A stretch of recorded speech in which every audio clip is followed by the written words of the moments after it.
This video is sponsored by Neural DSP. What's up guys, Andrew Bainey here, and on today's video we're going to be looking at the brand new plugin from Neural DSP. This time it's called the ARCHETYPE ABASI, of course named after Tosin Abasi from the amazing band Animals as Leaders. I'm going to be going over all the technical specs, details, and a bunch of different sounds from this plugin, but first I'm going to show you guys what this sounds like in a full mix.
Alright guys, now that I've shown you what this plugin can sound like in a full mix, I'm going to go over the tones that I used in this video. So for this video, I used three main tones. I have a clean tone, which had that tapping guitar, which you heard in the intro, and then I have a nice ambient lead, which kind of goes over top of everything, and of course a heavy distorted rhythm tone for the genty 7-string chugs that are going on throughout this entire song. So first and foremost, I'm going to go through the specs of this plugin. If you guys have ever used any of Neural DSP's plugins before, this might look pretty similar, but as usual, there are of course some different features which I'll go over. So first and foremost, when you open the plugin, the first thing you're going to see is the pedals section. So in this case, the ABASI has two pedals. One is called the Logos and one is called the Pathos. The Logos appears to be a compression pedal, which is kind of pretty self-explanatory. There is a level knob, a compression knob, and a tone knob. So in my case, I had this pedal on with the tone at about 75% and the compression at 100%. Again, this is for my clean tone, and the reason for that is simply I wanted to compress everything so that all of the taps that I was doing, since sometimes tapping, you know, when you hit a note, it's less intense than the previous note. So with compression, it helps kind of even it out. So I had that all the way up. Level is at the, you know, the midway point because I don't really need to boost the level. And yeah, the tone is at 75% just because I thought it sounded cool. No real explanation other than that. Next up is the amp section. So in this case, something a little different I noticed is normally in the ARCHETYPE plugins, there's an option to select different cabinets as well as different amps, but it appears that in this plugin, they decided to only include different amps and you're kind of locked into one cab. But with that being said, the cab does sound really good, so I'm not complaining. So of course there are three amps here. I don't know what these are called since they don't have names, so we're just gonna go ahead and call it the clean amp, the mid gain amp, and the high gain amp. So of course for the clean tone, I was using the clean amp. I had the gain set at about, I don't know, let's say maybe around 40%, bass around 40%, mid was a little bit higher at maybe 60%, treble was extremely high, in fact it's all the way up, and that's just to get that clean tone sitting over top of the rhythm tone, kind of poking through there. The blend knob, which of course blends the DI and the tone from the amp. So I have a little bit of the DI coming through, but it's mostly the amp. And last but not least, of course, there's a master and level knob. I have the master boosted a little bit just because I wanted to make my clean tone a little bit louder, and the level is the same. Next up, we have a EQ setting. For my clean tone, I didn't use this, but of course, if you turn it on, you notice that all these lights turn on. So of course there's, you know, 65 hertz, 125, 250, and so on and so forth. And basically if you move these knobs up or down, it essentially boosts the frequency that it states on the bottom up or down. Pretty self-explanatory, but again, for this one, I ended up not really needing it, so I turned it off.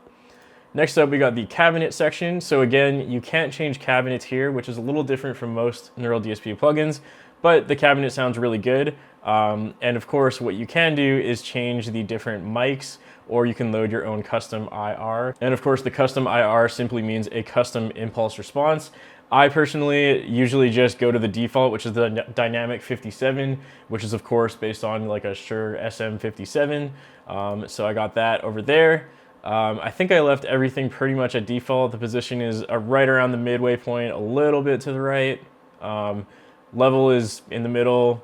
And yeah, that's pretty much it. It didn't really do too much there. And then on the right speaker, I have a condenser 414 instead of the dynamic 57. And this one's a little different. I got the position set a little more to the left. Distance is a little bit farther away than the SM57, and the level is a little bit lower on that one. And then moving on, the final section of the plugin, of course, is the final pedal section. And for this, we have the Kronos D and the Kronos R. So this of course stands for delay and reverb. All right, now that I've shown you guys all the settings and what this plugin can do, I'm gonna go ahead and play my clean tone and mess around with some settings so you guys can watch what I'm doing and hear how it affects the sound in real time. So once again, this is the clean tone up first, and it sounds something like this. So this is with the current settings with no changes. So let's go ahead and turn off that compression.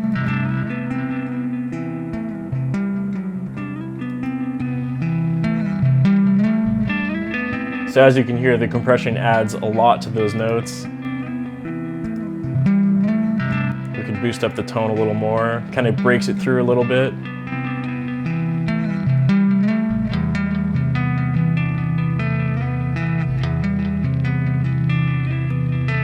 So now I'm going to go ahead and turn on the pathos, which is of course going to basically be kind of like a tube screamer type thing.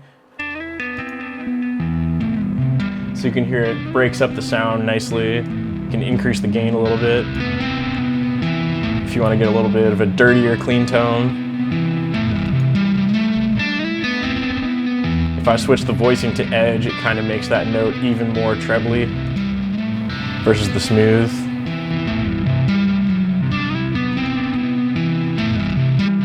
Next up, we're going to move over to the amp section. So as I was mentioning earlier, I have the clean amp selected. So let's hear what this sounds like with some of the other amp models.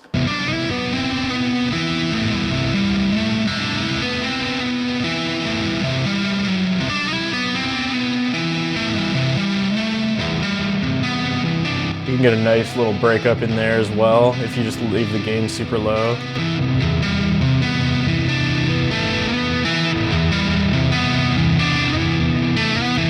So next up, let's hear what it sounds like with the high gain amp.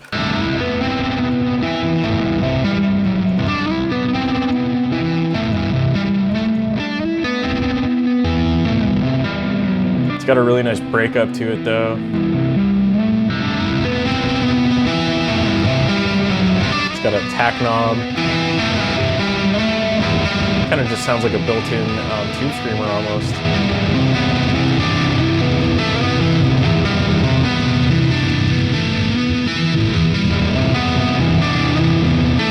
All right, next let's go to the cabinet section. Let's change this back to the clean amp for now.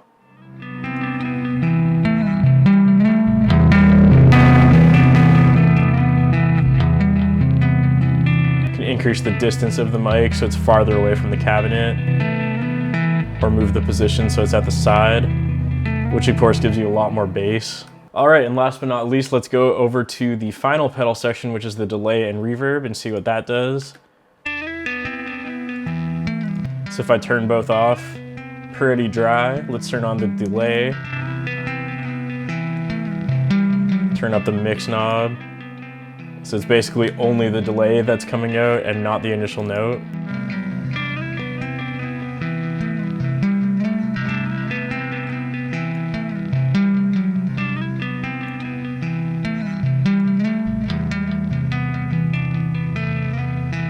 The mod seems to just give you even more delays, like it generates more delays. And then if you increase the time knob on the delay, you can notice here, if it's at 414, it gives you basically quarter note delays. So every quarter note, a delay is happening. You can increase that. So it's a half note or a single note. Or if you want faster, you can get it 16th notes. And that would sound something like this. Or triplets even. That kind of gives you more of like a chorus effect almost. Let's bring it back to quarter notes though. That's what I like. All right, next up, let's go to the reverb.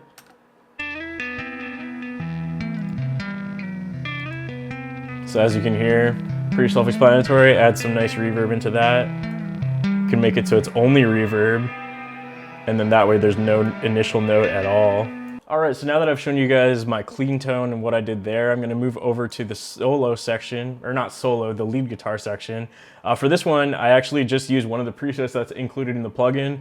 So if you are like me and you like a lot of presets to kind of mess around with, Neural DSP is always really good at giving you a bunch of those. So there's a bunch here, and with every Neural DSP plugin, usually when they actually release the plugin, they have even more presets. In this case, I obviously have the pre-release version because this was filmed over a week before the plugin actually comes out. But in this case, I simply used the Tosin ABASI Flying Lead preset, or sorry, Flying Solo preset, because I thought it sounded really good, and it sounds something like this.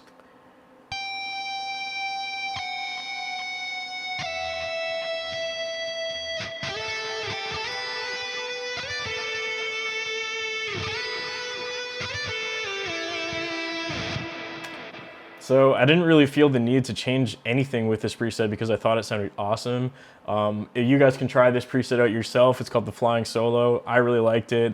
It's got the logos and the pathos both turned on.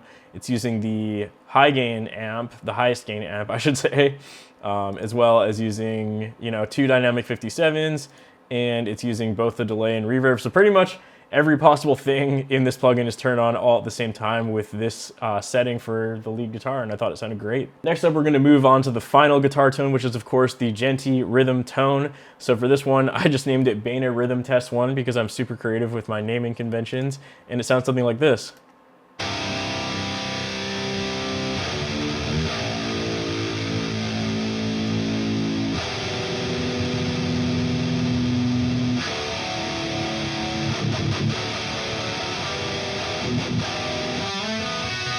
So now we're gonna go through and I'll show you guys what I did, of course.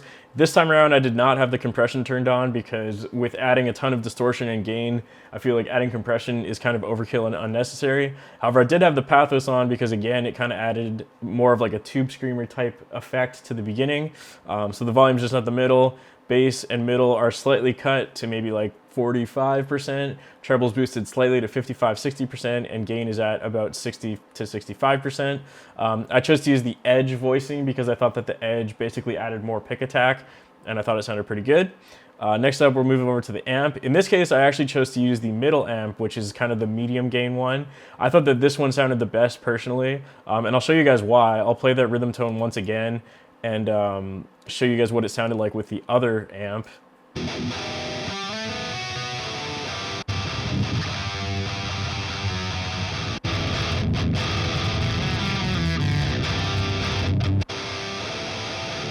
So yeah, as you can see, I just personally found that this amp kind of had the best balance between the two, where the high gain amp was way too much and this one was kind of a little bit too little, if that makes sense. And it also had this kind of weird muddy thing going on, but I found that the middle one really had the best tone for that kind of lower tuned Djenty rhythm tone. Next up for this one, I have the EQ setting. I didn't really do too much. I cut everything below 65 Hertz because I thought it was unnecessary since that's where my bass guitar sits. I just cut that out completely. I have a slight cut at 250 Hertz for the same reason. Again, I like that region to be filled in by the snare drum and the bass. 500 Hertz is where I liked to boost on pretty much all of my rhythm tones, which I did on this one as well. That's like a really nice mid-range to boost right around there, so just a little more than 2.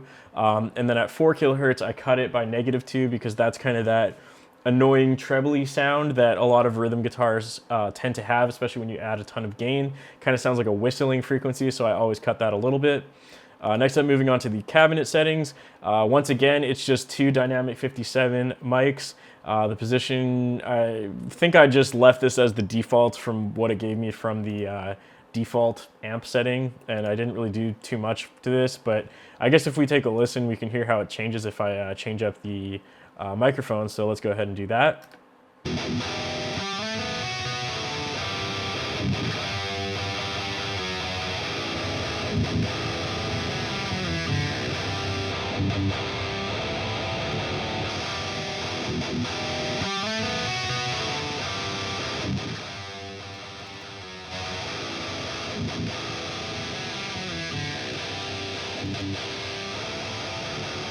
And then last but not least, of course, since this is a rhythm guitar tone, I don't have any delay or reverb, because for the purposes of this, it makes no sense to have those two since this is supposed to be a rhythm tone. That should be pretty self-explanatory. All right, guys, that's pretty much it for this video. I just want to say thank you so much for watching. If you are interested in learning more about the Archetype ABASI or going to check it out for yourself, you can do that by clicking the link in the description below or in the pinned comment. Neural DSP always offers a free trial for all of their plugins, so if you are interested in trying it out, definitely go download it, see how it sounds with your own DIs. Or alternately, if you want to use my DIs and play with the plugin yourself, you can get my DIs if you're a Patreon member. My Patreon link is also in the description below. And I also want to give a big shout out to all my Patreon members whose names are on the screen at this point in time. So yeah, that's pretty much it, guys. Hopefully you enjoyed this video. Let me know what you think of the plugin in the comments below. Definitely go download the trial and give it a try yourself. Thank you guys so much for watching. I look forward to reading your comments, and I'll see you guys next time.